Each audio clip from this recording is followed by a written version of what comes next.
Your daughter used to run to you at pickup. Now she barely looks at you. Your son used to call you his best friend. Now he says he doesn't want to come to your house anymore. The children you raised, the children you love more than anything in the world, are looking at you like you're a stranger, or worse, like you're a threat. You haven't changed. You haven't done anything to deserve this, but something has shifted in how they see you. And you can feel the bond you built with them being rewritten in front of your eyes. They use words that don't sound like theirs. They have grievances you've never heard before. They reject you with a certainty that feels rehearsed. That's what parental alienation feels like.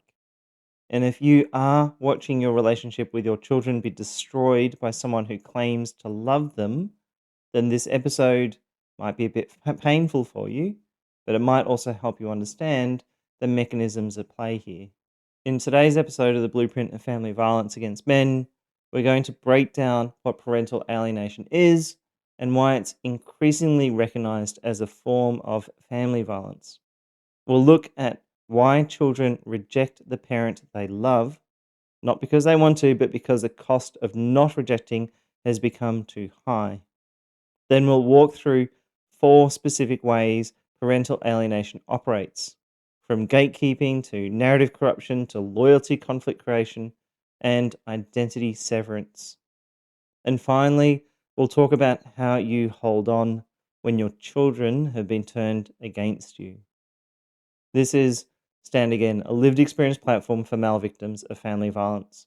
Abuse is not limited to the one gender, but this channel focuses on the male perspective because it is so often dismissed or misunderstood. I need your help to make this channel grow. So if this content helps you, please like, hype, subscribe, and add the words Stand Again into the chat.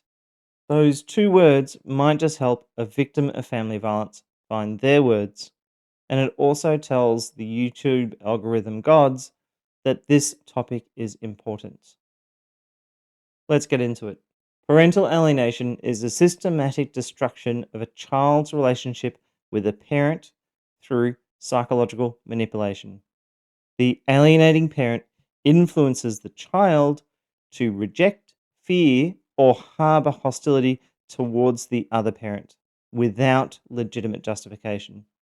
The child's relationship with their father is severed, not through his actions, but through her interference with the child's perception of those actions. The mechanism exploits the child's developmental dependence on their primary caregiver. Children can't afford to lose the parent who controls their daily life. When the alienating parent signals that loving dad threatens the relationship with mum, children face an impossible choice. Most resolve this by aligning with a parent they can't afford to lose, the parent who controls their daily environment, their emotional climate, their sense of security. So they reject dad, not because they want to, but because the cost of not rejecting him has become too high. This is a crucial point that many people miss. The child's rejection often doesn't reflect how they actually feel about their father. It reflects the survival strategy they've adopted to maintain safety with the parent who controls their world. The rejection is a performance demanded by the alienating parent, a performance that becomes increasingly real as the child internalizes that narrative that they've been given. Parental alienation is increasingly recognized as a form of family violence and coercive control. Research shows that parental alienating behaviors more closely resemble coercive controlling violence, intimate terrorism, and battery than other types of relationship conflict. The alienating parent uses the child as an instrument of continued abuse, maintaining control over both the child and the target parent through the destruction of their bond. For loving dads, parental alienation carries particular horror. The relationship between dad and child is culturally positioned as supplementary to the primary maternal bond. When that relationship is severed, the loss is sometimes treated as though it is less significant, as though fatherhood itself was somehow optional. You watch a bond you actively built be rewritten, while institutions treat your relationship as something children can do without. Your grief is compounded by that cultural message that what you lost didn't really matter. The signs are distinctive. Children expressing hostility without basis in their direct experience. Black and white thinking about you as a dad, where you're entirely bad and she is entirely good. Or they start using adult language that children wouldn't naturally use. Or even you start to see rejection that extends to your entire family, grandparents, aunts, uncles, and cousins. The absence of guilt about rejecting you starts to become present, and children start to adopt her grievances as their own. Complaints about things that happened before they were born or that were never witnessed by them. This rejection is not organic, it's been constructed. Parental alienation operates through specific mechanisms. Let's now walk through 4 ways alienating parents destroy the father child bond. The first is gatekeeping. Gatekeeping in the parental alienation context involves controlling and limiting the child's access to the other parent, not through legal restriction, but through practical interference. The tactic works by making contact difficult, unpleasant, or infrequent enough that the relationship can't develop naturally. Your abuser positions herself as the necessary conduit through which the father child relationship must flow, then constricts that conduit. The mechanism exploits the relationship between contact frequency and attachment strength. Relationships require time together to develop and maintain. When gatekeeping reduces contact to minimal, tense, or supervised interactions, the natural bond building that occurs through shared daily life can't happen easily. You become a visitor rather than a parent. The relationship weakens not because you're inadequate, but because she's made it impossible to be present. Your abuser may schedule children's activities during your parenting time, create transportation obstacles for exchanges, extend her time at the expense of yours, enroll children in commitments that conflict with the parenting schedule. Or she might even manufacture illnesses or crises during transitions, making exchanges hostile enough that children dread them. Each interference is individually deniable. The aggregate effect is that your relationship is starved of the time it needs to survive. The second form is narrative corruption. Narrative corruption involves systematically distorting the child's understanding of their dad through selective disclosure or reinterpreting events, or even the introduction of information children should not possess. The tactic works by contaminating the child's interpretive framework. The child's memories and interpretations are overlaid with her meaning until they can no longer distinguish their own experiences from her version of it. The mechanism exploits the malleability of children's memories and their dependence on trusted adults for interpretation. Your abuser provides a framework through which the child processes experiences with their dad. Normal disappointment becomes evidence of your unreliability. Ordinary conflict becomes proof of your volatility. The child's organic experience is rewritten in her terms until the original is inaccessible. The child becomes to believe that their rejection is their own choice, unaware that it was constructed by the abuser. Your abuser may discuss adult issues with children in ways that position you negatively. They might even reinterpret the child's experiences. I know that upset you when he did that. Or might introduce information about past conflicts or allegations, or even frame your behavior in the worst possible light. Or she might even suggest that the children's negative feelings are a lot more significant than they expressed. Or she might even just provide language for grievances children had not even articulated. The children's reality is replaced with her narrative, and they can no longer tell the difference. The third form is loyalty conflict creation.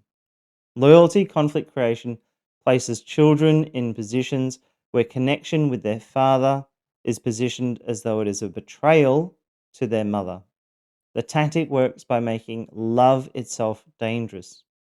The child learns that loving you, enjoying time with you, or speaking positively about you creates distress for her, and the child adapts by suppressing positive feelings or performing rejection to maintain safety with the abuser. The mechanism exploits children's developmental drive to maintain attachment to primary caregivers.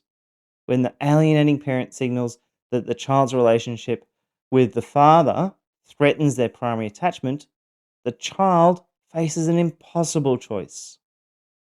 Loving dad means hurting mum. Most children resolve this by aligning with the parent who controls their daily life, the parent they can't afford to lose. The rejection of father is not preference, it is survival strategy. Your abuser may express hurt when the children enjoy time with you. She might even question children's extensively after each visit, or she might even display distress when children speak positively about you. Or she might even make children feel responsible for her emotional well being. Here she starts to create a frame where your household is seen as in competition with her household. Here it starts to create the sense that children must choose. No child should have to choose between parents. When forced to, they choose safety, though. And safety lives with the parent who will punish disloyalty. The last form I'm going to talk about today is identity severance. Identity severance involves eliminating connections between the child and their father's identity, family, culture, or heritage. The tactic works by erasing an entire dimension of who that child is. The child is not merely distanced from their dad, but from everything associated with him, such as his family of origin, or his traditions, or his values, or his history. The child becomes entirely your abuser's. The mechanism exploits the child's dependence on available identity materials. Children build their sense of self partly from the cultural, familial, and historical context available to them. When your abuser cuts access to your family or disparages your heritage or removes your photographs and refuses to acknowledge your contribution to the child's identity, your abuser eliminates the raw materials from which connection to you can be constructed. The child has only her version of who they are. Your abuser may limit or prevent contact with your extended family. She may have removed photographs of you from the child's environment. She might disparage your cultural background or attack your family traditions. Or she might just refuse to acknowledge your physical or personality traits that the child has inherited from you. Here, she starts to rewrite family history to eliminate your role in it. And it creates a version of the child's identity that has no room for you.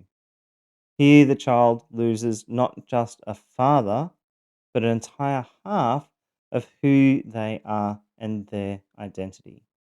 When your child has been turned against you, the pain is unbearable. Everything in you wants to fight, to prove, to make them see the truth. But parental alienation requires a different kind of strength. Here are three approaches that could help. The first is to stay present without pressure. Your instinct may be to fight for every moment of contact, to push back against a rejection, to prove your love through intensity. But children who have been alienated often experience this intensity as confirmation of the narrative they're being given. See, he just won't leave you alone. See how he doesn't respect your boundaries? The harder you push, the more you confirm her story. Instead, you need to get the right balance where you can stay present with just the right amount of pressure. Let your children know that you love them and you are available.